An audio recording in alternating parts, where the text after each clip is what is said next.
제목은 너와 나의 상관관계입니다. 네, 제목을 이렇게 정했더니 몇몇 친구들이 이렇게 노래가 흥얼흥얼 나온다고.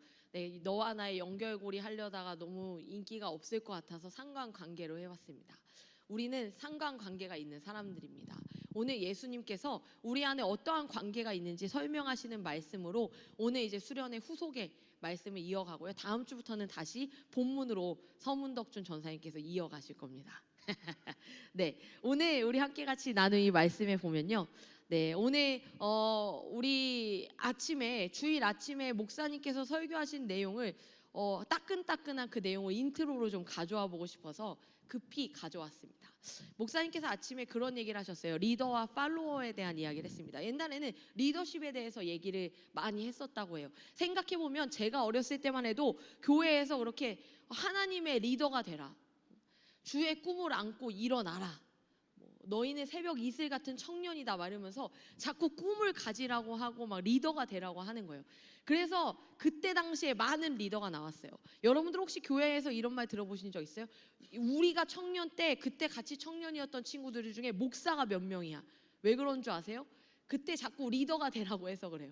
그래서 그때는요 이렇게 결단하는 사람이 많았어요. 제가 주의 종이 되겠습니다. 막 앞에 나와가지고 우르르고 기도하고 신학대학 가고 이렇게 이제. 그래서 뒤늦게 후회하시는 분 말 조심. 네, 어쨌든 그렇게 리더가 되는 것을 이 시대적으로 많이 이야기했던 때가 있습니다. 그때는 이제 개천에서 용 난다 뭐 이런 얘기도 많이 했고요. 그래서 용이 되기 위해서 되게 노력했었던, 그 집안을 일으키기 위해 열심히 공부했던 사람들, 뭐 이런 게 이제 그때 시대적이었다면 지금은 어때요? 지금 여러분들한테 물어볼게요. 여러분들 혹시 뭐 리더가 되고 싶으세요? 교회 리더 말고요. 그건 여러분들이 되고 싶고 안 되고 싶고와 상관없이 결정이 되니까요. 선택하지 않으셔도 됩니다. 여러분들에게 궁금해요. 여러분들은 세상의 리더가 되고 싶으십니까? 아니죠. 사실 굳이 그렇게 뭐 리더가 되고 싶다기보다 그냥 나는 내 삶을 잘 살고 싶은데요. 그게 제가 원하는 바인데요. 이게 요즘 시대적인 어떤 생각이죠.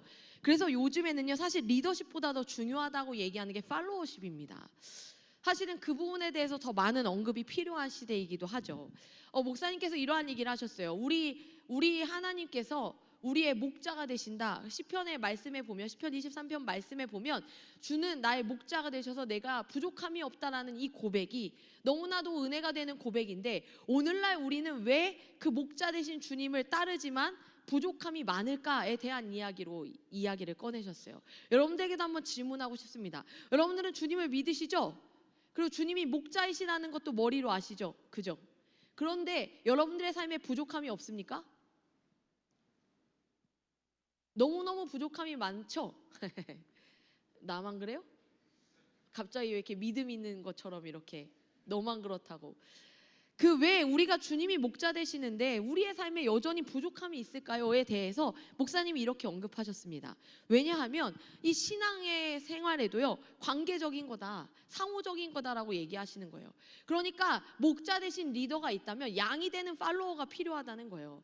우리 주님께서 목자 되셔서 부족함이 없다라고 하신다면 우리는 양이 되어 그 부족함이 없는 삶을 믿음으로 받아들이며 살아가야 되는데, 주님은 목자가 되시는데 우리는 양이 되지 않는다는 겁니다. 그러니까 자꾸 부족함이 많고 자꾸만 어려움이 많는 거죠.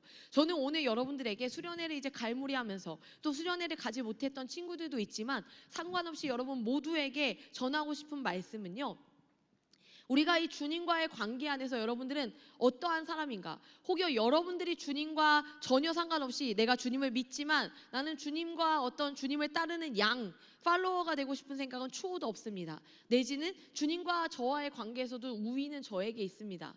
내지는 주님과 저는 별로 관계가 없습니다. 어떠한 것에 여러분들이 있는지 모르겠지만요, 저는 여러분들이 정말로 하나님을 의지하고 믿는 사람들이라면 오늘 하나님의 우리의 목자 되시는 주님의 양이 되는 삶을 살기를, 우리의 목자 되시는 그 리더 앞에 양이 되어 팔로워로 신실하게 따라가는 신앙의 사람들이 되시기를 간절히 여러분들에게 축원합니다.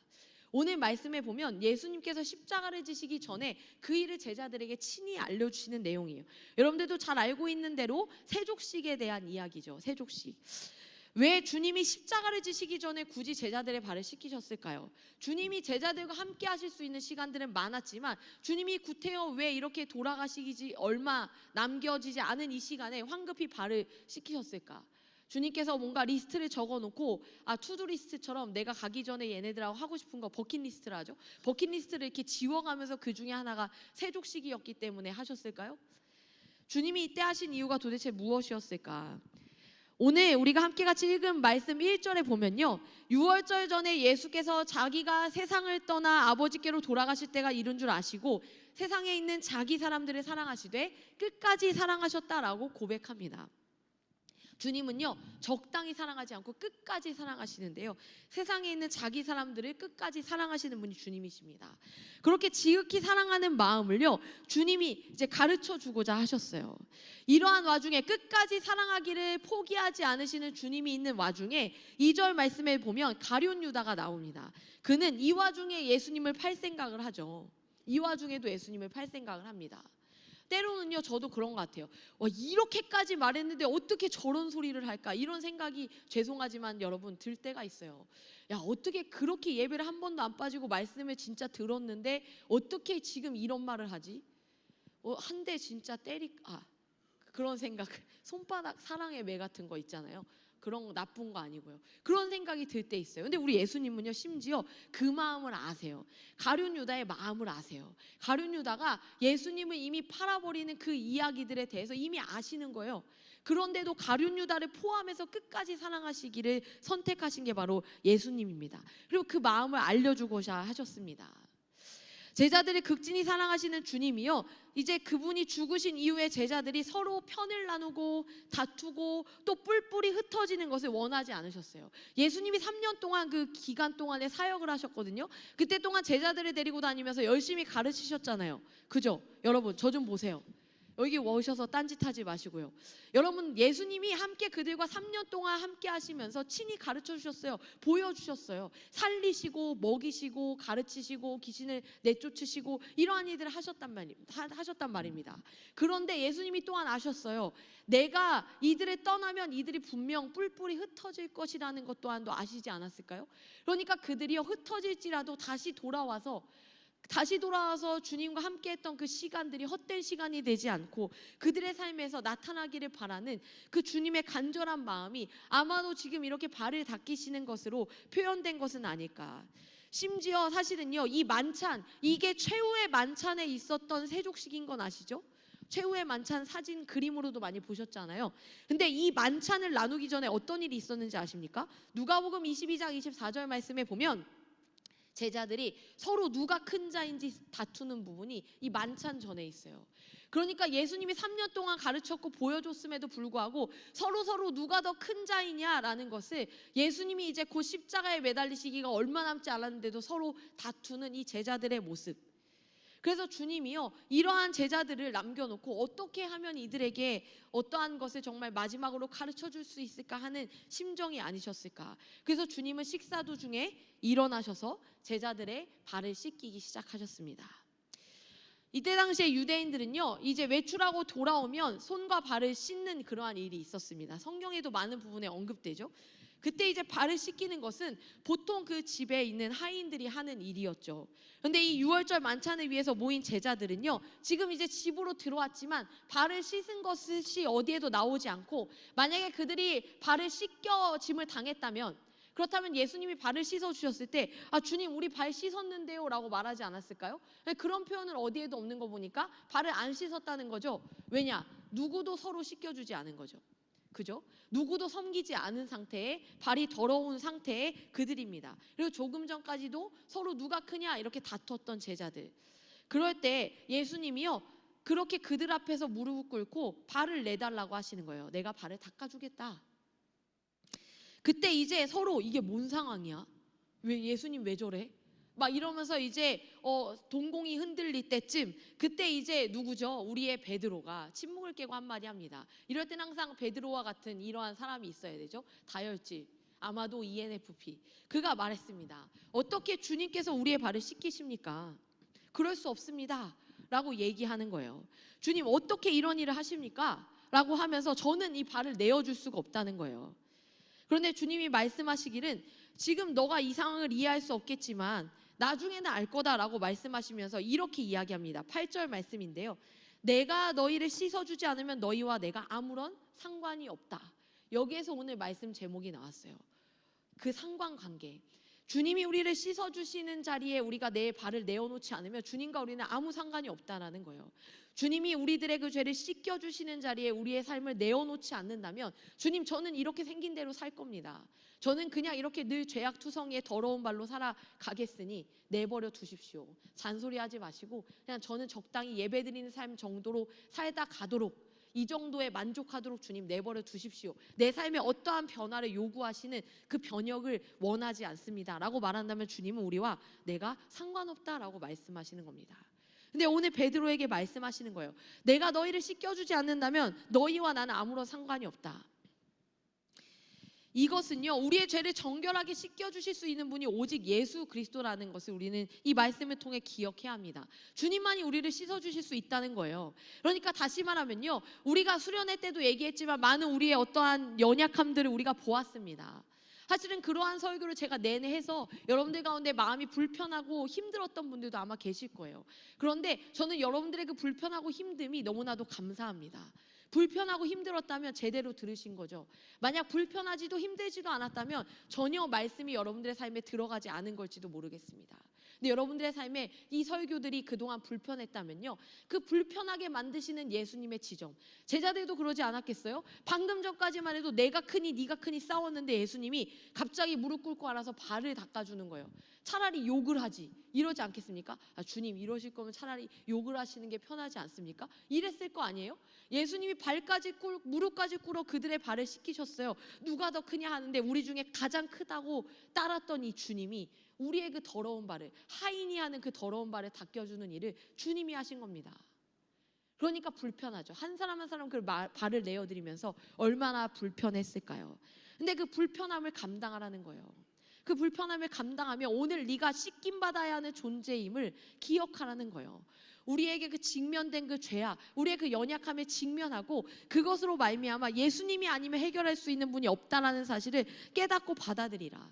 베드로가 이 말씀을 들었을 때에 이제 마음을, 태도를 바꿔서 이렇게 얘기해요. 또 다혈질이죠. 말합니다. 그런 거라면 발만 씻어주지 마시고 머리랑 손도 씻어주세요. 또 이렇게 얘기합니다. 성격이 좋은 것 같아요.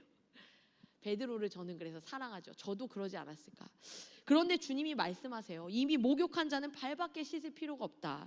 이 이야기를 우리가 신학적으로 해석한다면 이미 구원받은 자는 발을 씻기는 것으로 충분하다. 그러니까 이미 구원받았기 때문에, 구원받았음에도 불구하고 우리가 연약한 죄인이기 때문에 날마다 지을 수밖에 없는 그 넘어지는 그 크고 작은 죄악들을 주님 앞에 고백하여 용서받는 일, 이것이면 된다. 너의 존재는 이미 구원받은 자니 이렇게 날마다의 그 연약함만을 씻겨내는 것으로 충분하다라고 말씀하시는 겁니다.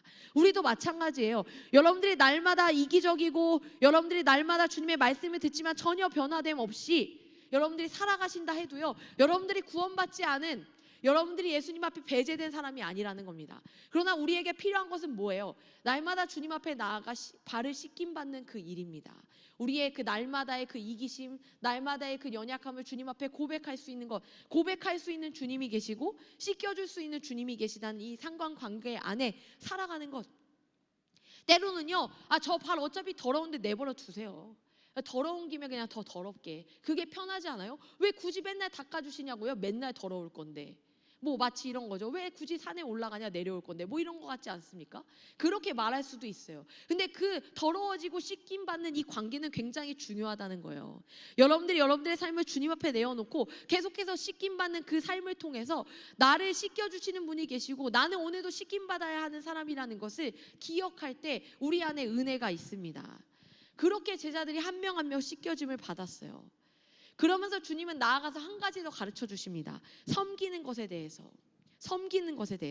주님께서는 내가 주와 또는 선생이 되어 너희 발을 씻었으니 너희도 서로 발을 씻어주는 것이 옳으리라 라고 말씀하십니다.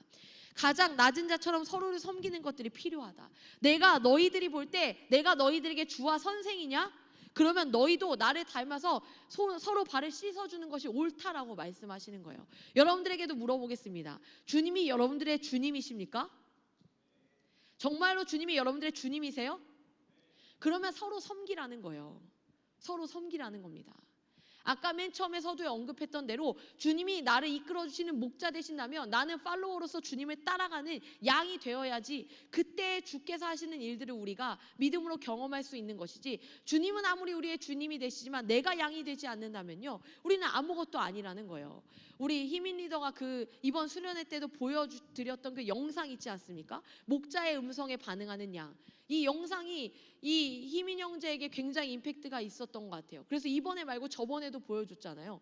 근데 이 영상을 보고 여러분들 어떻게 느끼셨습니까? 영상을 보고 왜 저걸 또 보여주지? 와, 양들 신기하다. 이 정도를 느끼셨어요? 여러분들이 반응하고 듣고 따라야 할 음성이 뭐냐는 거예요. 여러분들이 세상의 말은 너무 기똥차게 듣지 않으십니까? 이렇게 하면 망해, 이렇게 하면 실패해, 이렇게 하면 넌 나고자야. 이런 말은 너무나도 잘 들으면서 어떻게 우리 주님의 말은 귀로도 안 듣냐고요. 귀 등으로도 안 듣지 않습니까? 서로 섬기며 겸손함에 사랑하면서 살아가라는 그 말씀을 마치 격언처럼 듣고 오늘날에 전혀 살아내지 않는 삶. 주님이 오죽하면 발을 씻겨주셨을까요? 제자들에게. 사실은 제자들도 쉽지 않았으니까 발을 씻겨주셨겠죠. 우리는 제자에도 못 따라갈지도 모릅니다. 왜냐하면 주님이 하신 일들을 직접 겪어내지 못한 사람들이니까요. 보지 못하고 믿는 자들 아닙니까? 그래서 우리가 충분히 힘들다는 거 알아요. 그러나 그럼에도 불구하고 힘들다고 하지 않을 수 있는 것은 아닙니다. 힘들지만 포기할 수 없는 것, 바로 우리 안에 서로 예수께서 하신 대로 섬기는 삶입니다. 그러면서 15절에 말씀하시기를 내가 진실로 진실로 너희에게 이르노니 종이 주인보다 크지 못하고 보냄을 받은 자가 보낸 자보다 크지 못하니 라고 말씀하십니다. 만유보다 크신 주께서 우리를 보내셨고 우리 가운데 그 주님보다 더 크신 분, 우리가 따라야 할 분은 누구도 없습니다. 그 주님께서 이렇게 행하셨다면 우리도 그 삶에 따라 마땅하다라는 거예요. 주님은요, 발을 씻겨주실 때 가룟 유다까지도 포함하셨습니다. 이미 그가 주님을 배신할 자임을 알았지만 그를 빼고, 너는 빼고 임마, 네가 알지, 너 발을 씻겨줄 수 없다는 것, 이렇게 하지 않으셨어요. 그의 발까지도 포함하여 닦아주셨습니다. 주님의 섬김은 모두를 향했어요. 주님 보시기에 닦아주기 마땅한 정말 옳은 제자, 잘 해낸 제자만이 아니라 그 중에서도 사실은 손가락이 꼽히지 않겠습니까? 그런데 그 중에서도 주님은 누구도 골라내지 않고 가리지 않고 모두의 발을 씻겨 주시면서 얘기하셨다는 거예요. 나는 너희들 모두를 구원한 자이고 너희 모두를 사랑하고 너희 모두를 씻겨주는 그러한 관계성이 있음을 얘기해 주시는 거예요. 거기서 누구는 주님과 관계성이 짙고 누구는 덜하지 않아요. 여러분들 혹시 그렇게 생각하세요? 가끔 간혹 이러한 사람들이 있더라고요. 삐딱한 사람. 삐딱한 사람은 어떠한지 아십니까? 내가 볼 때 내가 주님한테 그렇게 쟤보다 더 못했기 때문에 내가 주님한테 기대할 것이 덜해서 주님한테 이렇게 사춘기처럼 삐대는 사람이 있어요. 주님한테는요, 내가 별로 잘 못했기 때문에 주님한테 기대할 것이 없어서 나도 적당히 한다, 이러한 어리석은 어린 신앙으로 나아가서는 안 됩니다. 주님한테는요, 아무것도 못하셨어도 돼요. 오늘 아침에도 너무나도 썩어 빠진 삶을 사셨어도 돼요. 때로는 술에 취해서 정신이 온전하지 않을 때도 이 자리에 앉으셔도 돼요. 여러분들 삶에 그 어떠한 것도 주님이 거부하시고 버리시는 삶이 없다는 거예요. 인간이 그것을 받아들이지 못할 뿐이지 누구도 여기에서 주님이 발을 씻겨주는 일에 배제되는 사람이 없다라는 거예요. 다시 말하면 누구도 여기서 주님이 사랑하지 않는, 사랑할 수 없는, 사랑하지 않기로 결심한 사람이 누구도 없다는 겁니다. 그게 주님의 사랑이고요. 어렵지만 그 사랑은 우리에게 따라오라라고 말씀하시는 거예요. 그 관계 안에 거하라. 그것을 우리가 다른 사람까지 확장하니까 어렵다면 이 시간 먼저 나에게 적용해 보십시오. 여러분들 수련회에 가신 분들이나 가지 못하신 분들이나 요 며칠 동안 어떻게 사셨어요? 잘 사셨습니까? 성령 충만하여 완전히 변화된 삶으로 사셨어요? 저도 그래요. 저도 주님 수련회 끝났는데 소방서역, 경찰서역 그거 봐야지 않아요? 못 봤는데 막 졸면서 보고, 여전히 하루 정도는 휴가를 저에게 자체적으로 주셔도 되지 않습니까? 합리화하며. 저도 그렇습니다. 그런데 여러분, 우리가 어떠한 삶을 살든지 간에요, 우리 주님은요, 여전히 우리와 그 관계성에 있으시다는 거예요. 여러분들이 오늘 어떻게 이 교회에 어떠한 마음으로 오셨습니까? 오기 싫은데 어거지로 오셨나요? 혹시 전곡이 찔러요? 와서 설교 시간에 좀 졸다 가야겠다, 피곤한데 왔으면 됐지, 혹시 그런 마음으로 오셨습니까? 그래도 상관없습니다. 여러분들이 어떠한 마음으로 어떻게 오셨든지 간에 여러분들이 이 자리에서 주님 앞에 나온 이 모든 순간 주님은요, 여러분들의 마음의 그 크기와 상관없이 우리 주님의 마음의 크기는 전혀 변하지 않는다는 거예요. 여러분들이 삶에서 어떠한 삶을 살건 사람들은 충분히 평가하고 판단할 수 있습니다. 미안해요. 목사인 저도 판단합니다. 저도 여러분들의 삶을 열심히 판단해요. 조심하세요. 여러분들 프로필 사진 저 열심히 정독합니다. 시간이 날 때 졸릴 때 우리 아이들 프로필이나 볼까? 슉 넘기면서 여러분들의 원치 않는 그러한 모습들 보기도 하고요. 그런데 그럴 때마다 우리 주님은요, 그러한 것이 전혀 상관없으세요. 그 어떠한 때 그 시간을 빼고 주님이 여러분들을 구원하신 게 아니라 그 모든 삶을 통째로 구원하신 분이 바로 주님이십니다. 그 사랑의 상관관계 안에 들어오라는 거예요. 주님, 저는 이때 제가 봐도 별로였거든요. 이때는 주님이 저를 별로 용납 못 하셨을 거예요. 이렇게 하나하나 제하기 시작하다 보면요, 나뿐만이 아니라 다른 사람을 향해서도 그렇게 제해지기 시작합니다. 근데 우리 주님은 다시 말씀드리지만 그 가룟 유다마저도 포함하여 발을 닦이시고 그렇게 제자들에게 가르쳐 주셨어요. 그러면서 어떻게 됐죠? 다음 관계에 대해 언급해 볼까요? 우리 주님이 결국엔 그렇게까지 발을 닦이시고 제자들에게 가르쳐 주시고 사랑을 알려주셨음에도 불구하고 예수님이 십자가를 지셨을 때 예수님을 정말 끝까지 사랑하며 포기하지 않겠다고 말했던 베드로, 우리가 잘 알지만 주님을 3번이나 부인했습니다. 그리고 나서 요한복음 21장 15절에서 18절 말씀에 보면 그 주님이요, 그 베드로가 다시 원래의 자리로 돌아가잖아요. 주님이 이제 분명히 부활하신 주님이 오셨어요. 그러면 이제 부활하신 주님을 봤기 때문에 이제는 와, 주님 부활하셨군요. 정말 천만 다행입니다. 저 진짜로 끝난 줄 알았어요. 이렇게 하고 차라리 원래 성격대로 그냥 여기에 철판 딱 깔고 주님 진짜 제가 3번이나 그런데 이렇게 할 수 있잖아요. 그런데 앞만 봐도 베드로 자신이요, 진짜 아무리 철판을 깔아도 도저히 안 되겠었나 봐요. 그래서 어떻게 해요? 그냥 물고기 잡던 그 삶의 자리로 돌아가요. 어찌 보면은 베드로 마음 한구석에 주님이 찾아오시기를 기다렸던 것은 아닐까라는 생각도 듭니다. 그럴 때 주님이 진짜 찾아가세요. 찾아가서 똑같이 하세요. 베드로를 처음 만났던 순간 그대로. 우리 주님이 얼마나 로맨티스트인가요? 제자로 삼으셨던 그 순간 그대로 회개하셔서 부르시면서 그때의 심정으로 베드로에게 다가가시는 거예요. 너 나랑 이런 관계냐? 너 내가 처음 불렀을 때 기억 안 나? 너 나랑 고작 이런 관계냐? 내가 너를 사랑하는 마음이 고작 그 정도밖에 안 된다고 너 생각했냐? 네가 나 3번 부인했다고 나도 너 그렇게 부인할 거라고 생각하냐? 내가 너 이제 다시는 얼굴 안 볼 거라고 너 혹시 정말 그렇게 생각했냐, 베드로야? 라는 것을 절절히 느끼게 똑같이 오셔서 똑같이 하셨어요. 그때 베드로도 이제는 부인할 수 없어서 주님 앞에 나와요. 그때 주님이 뭐라고 물으시는지 혹시 아십니까? 이 정도는 알아야 할 텐데, 네가 나를 사랑하느냐? 주일학교 다시 갈까? 네가 나를 사랑하느냐 물으시잖아요. 주님은요, 보세요. 주님은 언제나 관계로 물으세요. 네가 이렇게 했냐? 네가 열심히 했냐? 나 없는 동안 제자 노릇 잘했냐? 왜 여기 와서 물고기 잡냐? 너 3번이나 부인했냐? 그래서 너 반성했냐? 회개했냐? 이렇게 그가 한 일로 물어보지 않으세요. 네가 날 사랑하냐? 주님은 언제나 관계로 물으세요. 나를 따라라? 네가 나를 사랑하냐? 이렇게 관계로 물으신다는 거예요. 주님은 여러분들에게도 관계로 물으세요. 야, 네가 나 짝이 있냐? 네가 그런 짓 하고도 여기 와서 앉아있냐? 네가 어제 한 생각을 내가 모르겠냐? 너는 어떻게 생각하는 게 족족 그렇게 악하냐? 너 입에 있는 거 정말 다 쏟아내면 너도 못 볼 거다? 뭐 이렇게 하지 않으신다는 거예요. 주님은 네가 날 사랑하냐? 그때 누군가는 물어봐요. 그러면 주님이 차라리 내가 널 사랑한다 이렇게 말해주는 게 더 낫지 않아요? 그렇게 1차원적인 사랑이 아니에요. 우리 주님은요, 별로 감흥이 없잖아요. 예, 알죠. 주님 진짜 저 사랑하는 거 알죠. 그게 아니라요. 주님은요, 베드로에게 주님한테 확실히 있는 나와 너의 상관관계가 너에게도 확실한지 너의 입술로 다시 고백하며 회복하게 하시려는 거예요. 회개가 아니라 회복입니다. 베드로로 하여금 제가 주님을 사랑합니다. 제가 주님을 사랑해요. 낯짝이 없고 면목이 없는데 제가 주님 사랑해요. 아시잖아요. 라고 자기 입술로 터져나오는 고백으로 제가 주님과 관계에 있잖아요.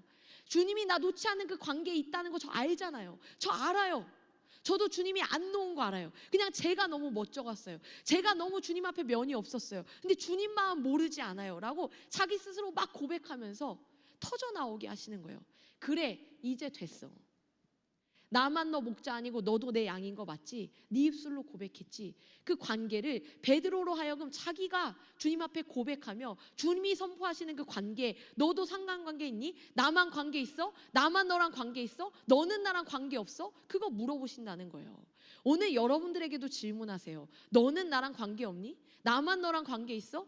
나만 너랑 자꾸 이 관계를 생각하는 거야? 너는 나랑 전혀 상관이 없니? 정말 그래?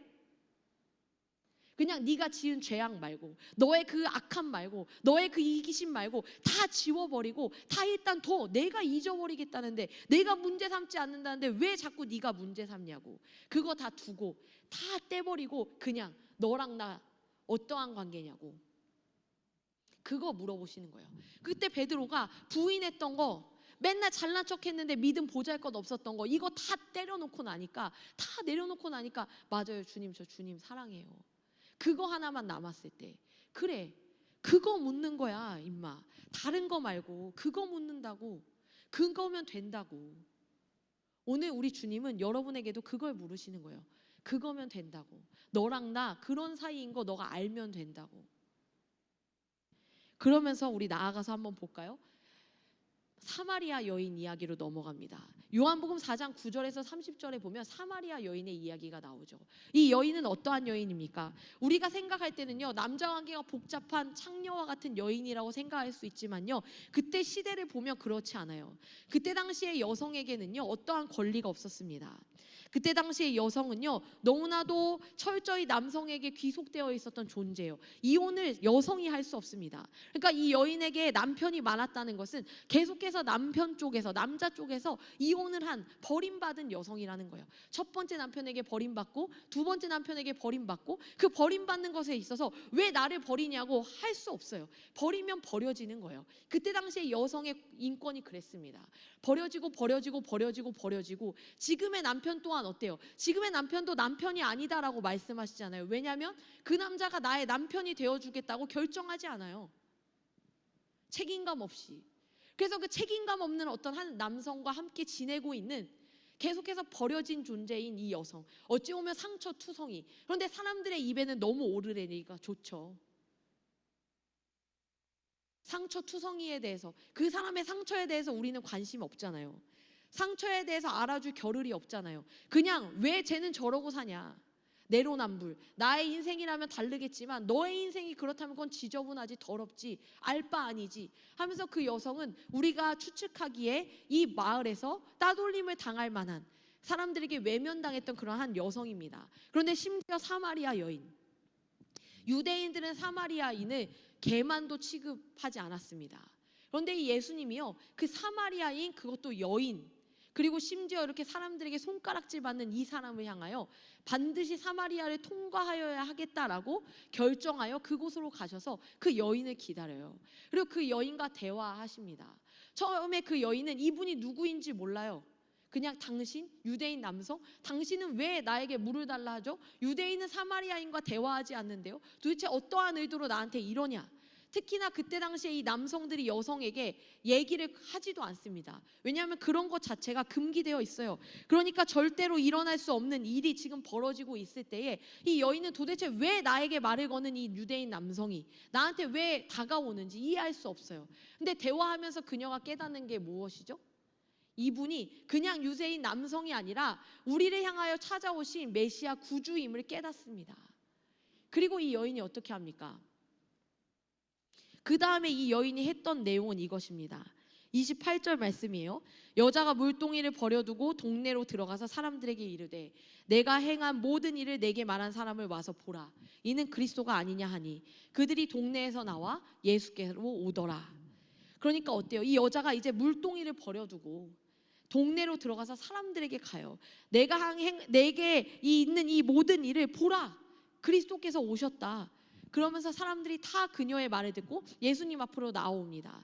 여기에서 우리는 두 가지를 볼 수가 있어요. 한 가지는 뭘까요? 이 여인은 사실은 이 동네로 달려 들어가는 게 주춤거렸을 겁니다. 나를 가장 아프게 했던 사람, 나의 상처에는 관심이 없는 사람들, 늘 나에게 삿대질하고 손가락질하고 비판하고 평가질했던 그 사람들을 향해서 내가 만난 그리스도, 이 그리스도 빨리 가시기 전에 만나보라. 이분이 나를 만나주셨다. 이분을 만나보라. 너희들이 그렇게 갈급했던 예배 장소가 어디여야지 예배가 맞느냐라고 말했던 것에 이분이 말씀해 주신다. 그거 다 상관없다. 그거 다 상관없다. 빨리 달려와서 이분을 만나보라. 내가 만난 진짜를 만나러 오라고 이 사람들에게 달려 들어가요. 사실은 들어가기가 너무나도 두려웠을 수도 있고 외면당할 수 있지 않습니까? 뭐래? 또 헛소리하네. 어디서 또 어떤 남자 만났나 보지. 이럴 수도 있을 거라고 생각하지 않았겠습니까? 그런데 그냥 그런 생각 전혀 없이 달려 들어가요. 고민하지 않습니다. 그리고 두 번째 어땠을까요? 어찌 보면 내가 만난 그리스도 굳이 얘네들한테 소개해 줄 필요 있어요? 나를 맨날 모르는 척하고 외면했던 이 사람들에게 예수님 만날 기회가 없는 게 낫지 않겠나? 라고 생각하지도 할 수도 있지 않겠습니까? 뭐가 됐든 이 여인은요, 두려운 마음도 그 이기심도 다 버리고 내가 만난 진짜를 이 사람들이 만나기를 원하는 거예요. 그 순간 이 복음의 본질을 맞닥뜨린 사람은요, 진짜 상관관계 안으로 들어갑니다. 그 짧은 순간 주님과 깊은 대화 속에 모두가 나를 외면했지만 내가 말하지 않았는데도 나를 받아들이고 나에 대해서 알고 계셨던 이분 앞에, 와, 이분이 진짜 나의 생의 구주가 되시는구나. 이 상관관계 앞에, 예, 주님, 저도 이제 주님이 말씀하시는 그 관계의 자리로 나아가겠습니다. 제자가 되는 거예요. 그냥 이름 모를 상처투성이의 여자가 아니라 이제 그녀는 제자가 된 겁니다. 그래서 어떻게 해요? 제자가 되기를 결정한 사람은 어떻게 합니까? 제자는요, 복음 전하는 사람이에요. 그때부터 자기 앞에 자기가 복음을 전하지 않을 대상이 가려지지 않아요. 예수님이 발 닦을 사람 가르지 않았던 것처럼 이 여인도 달려 들어가서 자기를 외면했던 사람들에게 복음을 전하는 겁니다. 그런데 그때 나타난 역사가 뭐라고요? 그녀라면 거들떠도 보기 싫어했던 이 사람들이 그녀의 말을 듣고 어떻게 합니까? 다 나와서 예수님 앞에 오는 역사가 나타나요. 물론 그들도 암만 이 여자가 말했어도 주님 오셨다는데 만나고 싶겠지라고 할 수도 있습니다. 그러나 정말로 그들이 나오고 그 동네에 복음이 심겨지는 놀라운 역사가 나타나는 겁니다. 아까도 말씀드렸지만 다시 베드로를 소환하면 그 주님 앞에 사랑을 고백했던 베드로는요, 그 이후로 어떠한 삶을 삽니까? 처음 교회를 세우는 일, 그 역사적인 일들을 감당하는 주님의 그 사도가 되어 살아갑니다. 더 이상 복음을 전하는 일에 두려워하지 않고 그 또한도 유대인과 이방인을 가르는 이 철저한 이 사고방식에서 벗어나지 못했을 때 성령으로 말미암아 주님의 복음이 누구도 차별이 없다는 것을 깨닫고 그는 계속해서 복음을 전하는 일을 포기하지 않는 주님의 사도로 살아가는 일을 결정합니다. 여러분, 여러분들에게 오늘 말씀드리고 싶은 이야기는 이겁니다. 우리 안에 주님은요, 그 관계 가운데 여러분들을 초청하셨어요. 내가 너와 관계 있는데 너도 그러냐? 라고 물어보신다는 거예요. 거기에 여러분들은 첫 번째로 어떻게 대답하시겠습니까? 네, 주님, 저도 그 관계 속에 들어가겠습니다. 제가 주님 앞에 사랑한다고 고백하며 나의 연약함이나 어떠함이 아니라 주님 앞에 네, 저도 그 사랑 받고 싶습니다. 그 사랑 누리며 살겠어요 라고 고백하시겠습니까? 아니면 계속 뻗으실 거예요? 계속 적당히 교회에 왔다 갔다 하실 겁니까? 이제 그러한 삶을 수련의 후라서가 아니라 이 정도면 청산하실 나이가 되었습니다. 여러분들이 이제는요, 주님의 상관관계 앞에 저도 그 관계 가운데 나아가겠습니다. 누가 싫건 좋건 교회 안에서 혹시라도 제가 싫어도 여러분들은요, 주님과의 관계 때문에 이 신앙을 포기하지 마시라는 거예요. 그 어떠한 것이 여러분들이 주님 앞에 나오는데 방해가 돼서는 안 돼요. 이 핑계 저 핑계 다 두고 주님과의 관계만을 생각해서 예배의 자리에 거하시라는 거예요. 그럴 때 그 깊은 관계로 나아갈 때 사마리아 여인이 제자가 되어 복음을 전하는 일에 누구도 가르지 않고 복음을 선포하고 그렇게 상처투성이에 버려졌던 여인이 완전히 변화된 주님의 사람이 되었던 것처럼 베드로가 다시 한번 주님 앞에 사랑을 고백하며 복음을 전하기를 두려워하지 않고 자신 안에 있는 모든 이 편견까지도 무너뜨리면서 신앙적 아집과 고집까지 다 내어던지고 주님의 참된 제자로 살아가기를 포기하지 않고 끝끝내 십자가에 거꾸로 달려 죽기까지를 선택한 베드로와 같이 여러분들도요, 주님의 관계 안에 들어가신다면 이제 나아가 그 관계를 함께 갖고 있는 사람들과 상관관계 가운데 살아가시기 바랍니다. 내가 주님과 관계 있어요? 너도 주님과 관계 있어? 나는 얘랑 관계를 갖고 싶지 않아요. 나는 얘랑 전혀 친해지고 싶지 않아요. 나는 얘랑 전혀 상관없이 살고 싶어요. 얘에 대해서 알고 싶지도 않아요. 근데 우리 주님이 나랑도 얘랑도 상관 있어요. 그럼 우린 상관 있는 거예요. 나 때문에 상관 있는 게 아니에요. 우리 주님 때문에 상관 있다고요. 그게 바로 그리스도의 몸된 공동체입니다. 저는 그리스도의 몸 되고 싶지 않은데요. 그런데 이미 우리는 그리스도의 몸 된 공동체예요. 마치 팔이 저 다리랑은 전혀 한 몸을 이루고 싶지 않습니다. 해도 이미 한 몸에 붙어 있다고요. 그걸 받아들이라는 거예요. 그걸 인정하라는 거예요. 이 관계 가운데 나아가라는 거예요. 우리 주님과의 관계 가운데 머물러 있다면 우리는요, 그 주님이 맺으신 그 한 사람 한 사람과 교제하고 소통하고 무릎 꿇어 발을 닦이는 섬김의 자리로 나아갈 수 있어야 돼요. 그것을 오늘 주님이 여러분들에게 말씀하시는 겁니다.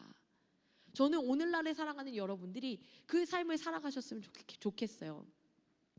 이 세상이 지금 어떤 이기적인 것들에 충만하고 또 교회마저도 사실은 너무 옳고 그름의 이 아젠다 속에서 사실 직전까지도 혐오에 대한 이야기가 난무하지 않았습니까?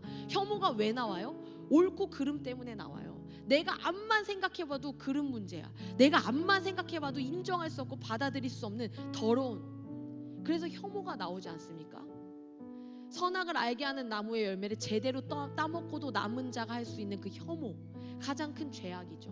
서로 안에 혐오, 서로 안에 가름, 서로 안에 나는 얘를 도저히 발을 닦일 수가 없어요 라고 말하지만 주님은 그래도 해야 돼, 그래도 해야 돼, 그래도 해야 돼 라고 계속해서 말씀하세요. 왜냐하면 네가 나를 사랑하느냐, 네가 나를 사랑하느냐, 그 이유는 내가 주님을 사랑하기 때문이에요. 내가 얘를 사랑해서 발 닦아주라는 게 아니라 내가 주님을 사랑하니까 하는 거예요. 주님이 나를 사랑하니까 내가 주님을 사랑하고, 내가 주님을 사랑하니까 이 친구 발 닦을 수 있는 거예요. 내가 주님을 사랑하니까 함께 할 수 있는 거예요. 내가 주님을 사랑하니까 우리가 함께 무언가를 이루어갈 수 있는 거라고요. 여러분들이 그 믿음으로 나아가셨으면 좋겠어요. 교회 안에 와서도 왜 혼자 신앙생활 하십니까? 교회 공동체 안에 머무십시오.